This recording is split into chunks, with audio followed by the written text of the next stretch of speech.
Hello everyone, today we talk about how to fix the app of Polarr. We go to settings, then we click on apps. After that we search the app Polarr and we click. We will on for stop. After that we go to storage,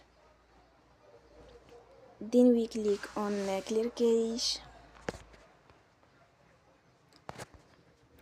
In the end, you will turn your phone and you will recharge your phone again.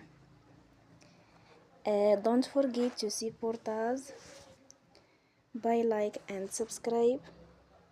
See you next time, and thank you for watching.